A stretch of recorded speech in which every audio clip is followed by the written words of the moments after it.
Hi everyone and welcome to my channel and to this short time-lapse version of a little nightingale in soft pastel. I hope that you enjoy this speedy version here. If you'd like to work along with me on the real-time tutorial, I'll be releasing this over on my Patreon channel where you can find a huge library of real-time tutorials. But if you enjoy this here, then please do hit subscribe here on YouTube and check out my other playlists.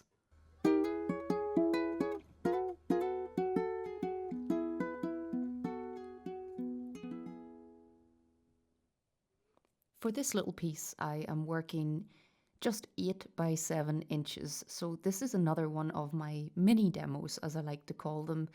Little pieces that don't take me too long to complete, and they really free me up to explore different subject matters and to just play a little bit, knowing that it's not going to take me several days to paint it. So I really like these shorter sittings, although to be honest, this one actually did take me many sittings just because it was tricky conditions for recording audio this week where I work. So I had many short goes at this, but it was a most enjoyable little piece to work on. As you can see, lots of smudging in the background. I'm trying to build up an out of focus kind of effect here, a trick that I use a lot to give the illusion of even more detail in your main subject. So I know a lot of artists use this, but I am a big fan of the blurred background. And this one was fun to create. It was pretty much how it is in the photo reference, as you can see. But then I can also use some of the colors around the bird as I'm painting the bird. I can really clean up the edges of the bird's feathers and the edges like this, either using the soft sticks or using a bit of pastel pencil. So you're going to see quite a lot of pastel pencil in this piece because, as I realized when I started, wow, this is pretty small to get a lot of detail on the little bird. So it was a nice opportunity to test out the Kansan velvet yet again, but this time with a little bit more reliance on the pastel pencils, because the main criticism that I've had of this paper so far is how the lighter coloured pencils go on top of softer pigment underneath. So I really wanted to work with this paper again just to see if I could get the pencils, especially the light colours, to work a bit better. And as you can see, the scale of the face that I have given myself to work on here is pretty small. But when you have the sharp points of the pencils, you can create pretty small detail, and that was what I was hoping for in this piece.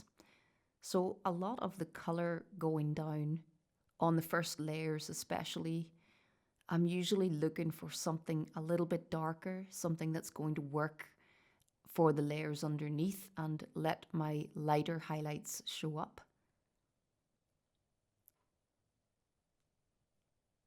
But I had already accepted at this stage that I'm quite likely to rely on the pastel pencils here quite a lot, especially on the little face, just to shape the eyes, shape the little features.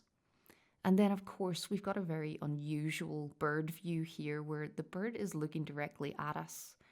So I've never painted a beak coming out of the face towards us before, and I was quite worried about that, whether it would look a bit odd, because it even looks a tiny bit odd in the photo. But I just tried to focus on what it was I'm seeing, where I'm seeing the light and shade on what I know is a conical shape in the center of the face. So I'm just trying to add the highlight on the top, give a little sense of the point. But you can see with the scale that I'm working on, it's difficult to really get a lot of detail on the beak. So when I'm working small and I have to be quite selective with my details, I have found that by working small, it has made me better at selecting the details that are most important to include. Sometimes just giving yourself that limitation is really good for making you add less detail than you normally would.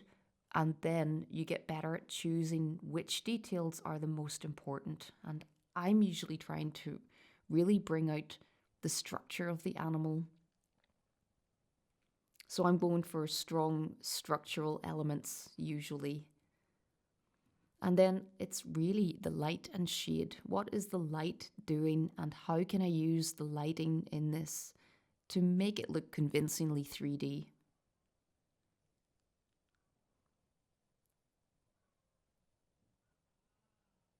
So I decide to take a break from the little bird for a while and get some sense of the fence post.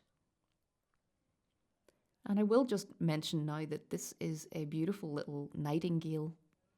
And when I first started painting this, I actually had no idea what it was I was painting. I'm not a bird expert, although I feel like over the coming years I might well become one, because this last year or two, I've been so enjoying painting these little studies of birds. What amazing little tiny dinosaurs they are. And this one in particular, I really loved the attitude on the face. So after I got about halfway through painting this little beauty, I finally thought to go and do a reverse image search and was delighted to discover that I'm painting a common nightingale. I particularly love photographing birds, and I haven't painted that many until recent years. I've had this huge stash of bird reference and had never really painted any. And I think now I've totally fallen in love with these little bird studies. I really love working on them. They're quite a quick project.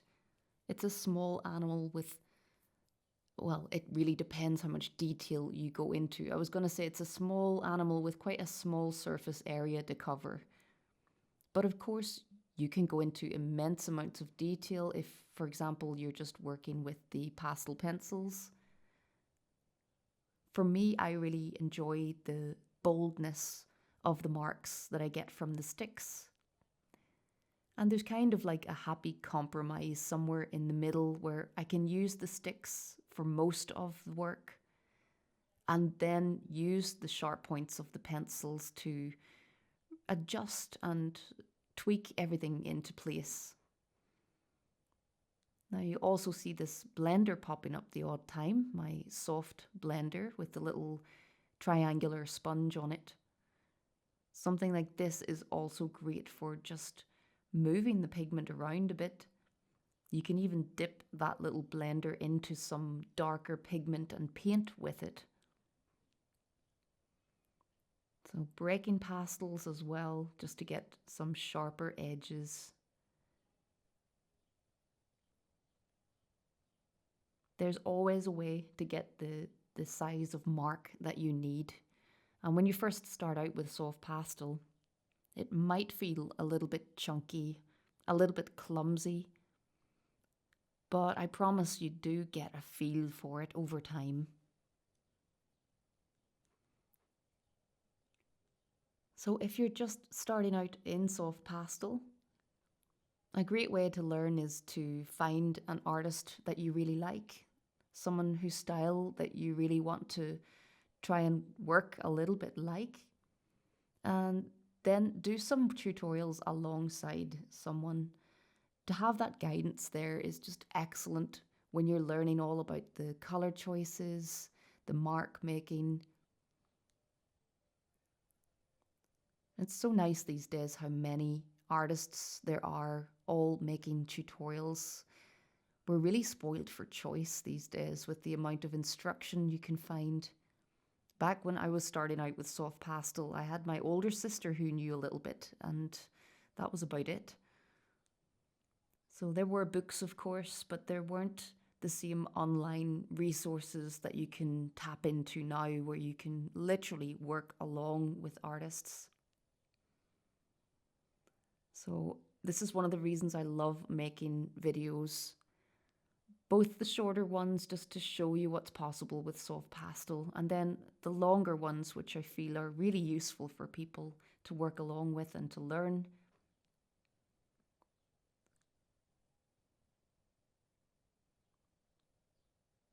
So if you enjoyed seeing this come together, speed it up. Do remember to go and check out some of my other videos here on YouTube. I've also got lots of real-time videos here on YouTube as well if you're not into the time lapses. But for every time lapse you see here on my YouTube, there is a full-length version of each of those demos over on my Patreon. So I hope that you've enjoyed seeing this beautiful little nightingale come together. I'll certainly be more on the lookout for this little bird now. But thanks very much for watching this here. And until next time, happy pasteling.